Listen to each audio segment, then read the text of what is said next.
L'interpellation des consciences ne suffit pas. Qu'il faut que le peuple ait à sa disposition d'autres leviers. Celui, par exemple, d'une grève générale. Parce qu'en effet, le régime des Bongo depuis 50 ans repose sur deux piliers. L'argent et la répression. Et l'un alimente d'ailleurs l'autre. Avec l'argent qu'ils tirent de l'exploitation des ressources de matières premières, ils alimentent la répression qui permet de se maintenir au pouvoir. Ils alimentent la corruption des médias, de l'opposition, parce que vous verrez, quand le gouvernement sortira, il y aura des gens qui vont se revendiquer de l'opposition. Donc, effectivement, si ce régime est privé de ses ressources, il sera paralysé. Et ça, les citoyens peuvent le faire, en refusant de continuer à enrichir les bourreaux qui les tuent. Parce que c'est quand même un paradoxe. Ce sont les Gabonais qui créent les richesses, et le régime se sert de ces richesses pour asservir les Gabonais. Mais je vais nuancer aussi votre propos en disant que les Gabonais ont beaucoup donné. Ils ont payé un lourd tribut à cette élection. À commencer par sa classe politique à laquelle je voudrais rendre hommage ici, à l'opposition. Pour une fois au Gabon, l'opposition a réussi à s'entendre derrière un candidat, ce qui n'était pas gagné d'avance. C'est quasiment une gageure. Ensuite, je voudrais rendre hommage à la société civile, qui a fait un boulot énorme de pédagogie pour appeler les Gabonais à s'inscrire, pour inviter les Gabonais à surveiller leur vote le jour du vote. Et je voudrais rendre hommage au peuple gabonais, qui non seulement a fait son devoir, mais est allé au-delà en exigeant le respect de son vote, en payant le prix fort. Parce que 100 morts au Gabon, c'est énorme, c'est trop.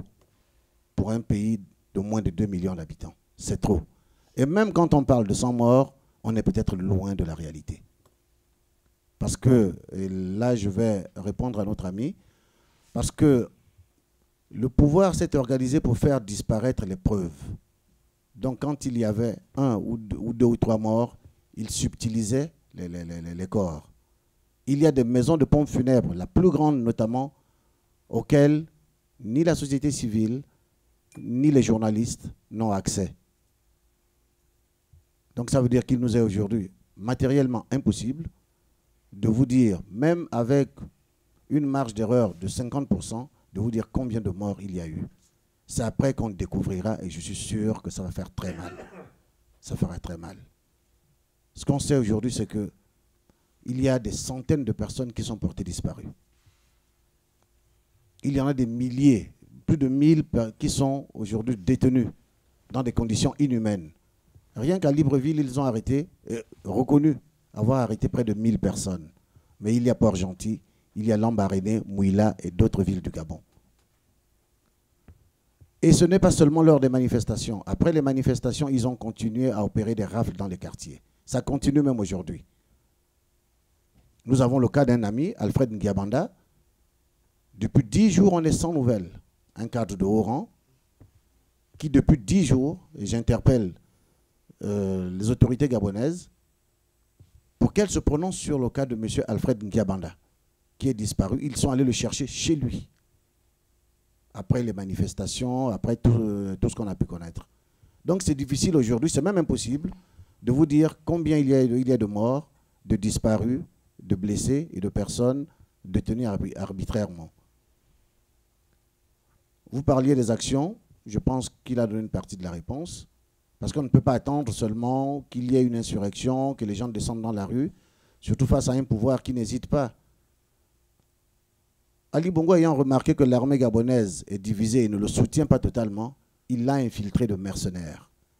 C'est pour cela que vous assistez à une aberration où les gens font du maintien de l'ordre cagoulé. C'est du jamais vu. Ils font du maintien de l'ordre cagoulé parce que justement, l'armée est infiltrée de mercenaires qui, sans état d'âme, tirent dans la foule. Donc voilà un peu ce que je voulais dire par rapport à votre question sur les actions. Bon, évidemment, des actions ont été engagées au niveau de la CPI. Je ne voudrais pas ici aller plus loin parce que c'est quand même des procédures assez délicates et qui respectent une stratégie qu'on ne peut pas se permettre de déballer ici, mais des actions ont été engagées par la CPI. On espère qu'elles vont aboutir. Mais dans tous les cas, le peuple gabonais reste mobilisé, aussi bien au Gabon qu'à l'étranger. La désobéissance civique ou civile demande une certaine éducation et une certaine capacité à tenir longtemps. Maintenant, quant aux précautions que prend l'Occident par rapport au Gabon, à mon avis, les problèmes d'ingérence valent quand on a vraiment affaire à un État totalement autonome. Les fonctions régaliennes de l'État gabonais, telles que la défense, sont partiellement, à mon avis, assurées par l'armée gabonaise, puisque le Gabon héberge l'une des plus grandes bases militaires françaises d'Afrique sur son sol, n'est-ce pas? Donc, si vous prenez la monnaie, le franc CFA, c'est une monnaie qui est rattachée à l'ancien franc français, donc à l'euro actuel. Et tout à l'heure, j'ai dit que lorsque M. Ali Bongo avait voulu succéder à son père en 2009, il a dû s'appuyer sur des complicités françaises, des autorités françaises. Donc, quand il faut dégrader les situations, on fait appel aux forces extérieures, et quand il faut les stabiliser ou les améliorer, on fait du déni par rapport à ces interventions extérieures. Je pense qu'il y a un devoir de responsabilité. La France a de gros intérêts au Gabon, et le staff de M. Ping et M. Ping n'ont pas l'intention de les remettre en question. Ce sont des contrats de partage de production, puisque nous vivons, c'est des économies de rente. Et ce que M. Ali Bongo leur a donné restera pareil et peut-être même mieux avec M. Ping. La seule différence, c'est que dans la nouvelle république que nous voulons créer, M. Ping aura dans 7 ans, donc à l'issue de son mandat, 80 ans, je ne crois pas qu'il aura envie d'enchaîner les mandats.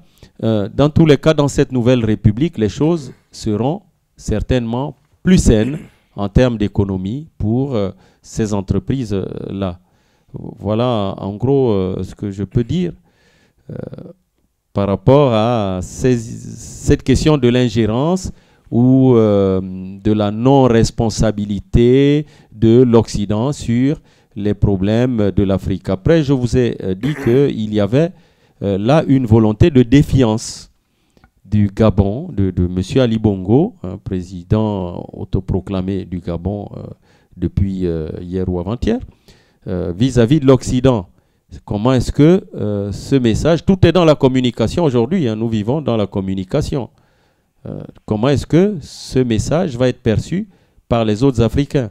En gros, Ali Bongo est en train de dire, hier, vous arriviez à me placer. En 2009, j'ai même demandé votre aide pour me placer. Mais aujourd'hui, je contrôle la machine. Je peux moi-même truquer les élections.